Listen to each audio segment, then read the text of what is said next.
Assalamualaikum warahmatullahi wabarakatuh. Berjumpa kembali dengan saya Ibu Poni. Kali ini saya akan bahas tentang apa sih itu hipotesis. Mungkin di antara kalian semua sudah ada yang tahu apa itu hipotesis, karena ini merupakan satu kata yang memang sudah sering kalian dengar. Baik, kita awali saja dengan pengertian hipotesis. Hipotesis itu apa sih? Hipotesis itu adalah jawaban sementara yang hendak diuji kebenarannya.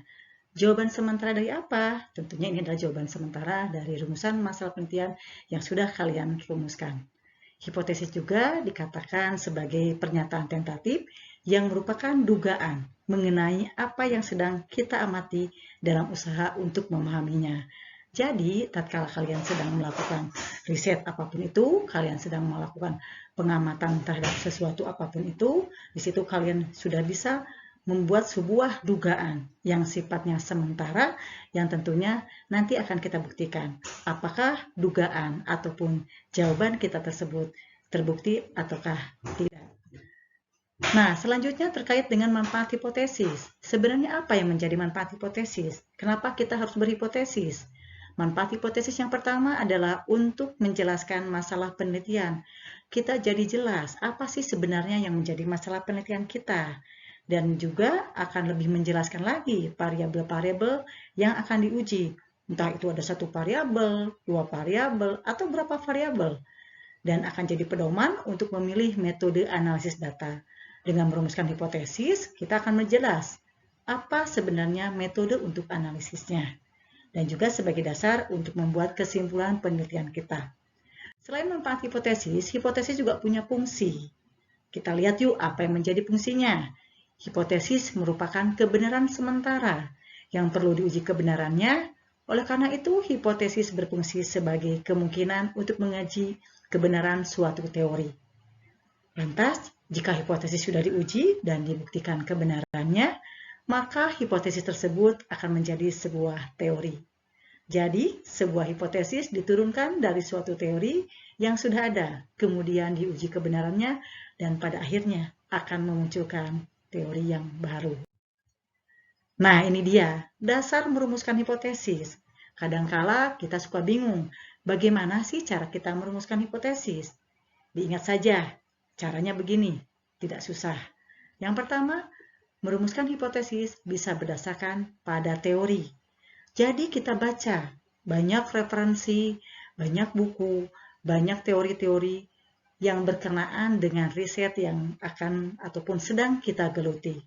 Dari situ kita akan mendapatkan satu pengetahuan untuk merumuskan sebuah hipotesis dari berbagai teori yang kita baca. Sehingga kita dengan yakin bahwa hipotesis yang kita rumuskan insya Allah akan betul. Ya. Kemudian yang kedua, berdasarkan penelitian terdahulu. Nah, ini dia.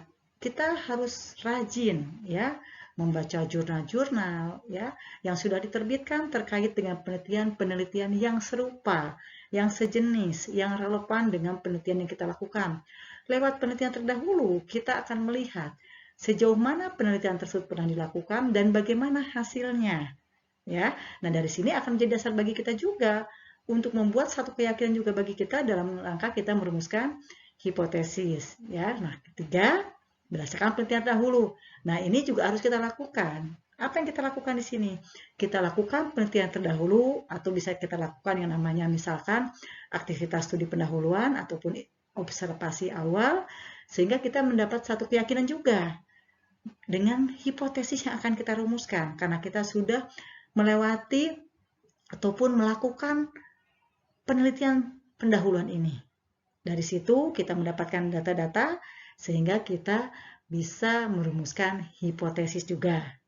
Dan yang terakhir tentunya pakai akal sehat kita, pakai logika kita. Ya, tatkala kita merumuskan hipotesis. Kayak gimana sih contohnya misalnya? Contohnya misalnya begini saja contohnya.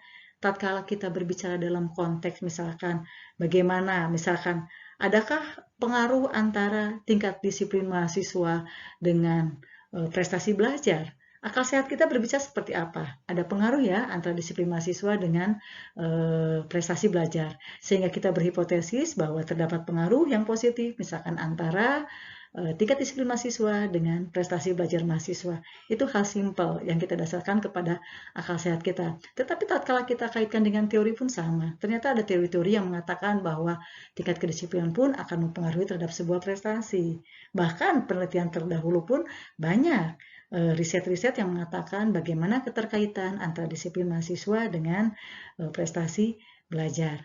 Nah, ini dasar kita merumuskan hipotesis, jadi kita bisa lakukan dengan keempat langkah ini, keempat cara ini. Jadi kita bisa merumuskan hipotesisnya dengan satu keyakinan bahwa hipotesis yang kita rumuskan tentunya sudah berdasarkan keempat hal ini, dan nanti pada gilirannya kita akan masuk pada konteks membuktikan hipotesis kita yang nanti akan dibahas pada materi-materi selanjutnya. Nah, sekian dari saya, semoga bermanfaat. Salam sehat untuk semuanya. Terima kasih. Jangan lupa like, subscribe, dan share video ini apabila dirasa banyak manfaat untuk kalian semua. Terima kasih. Assalamualaikum warahmatullahi wabarakatuh.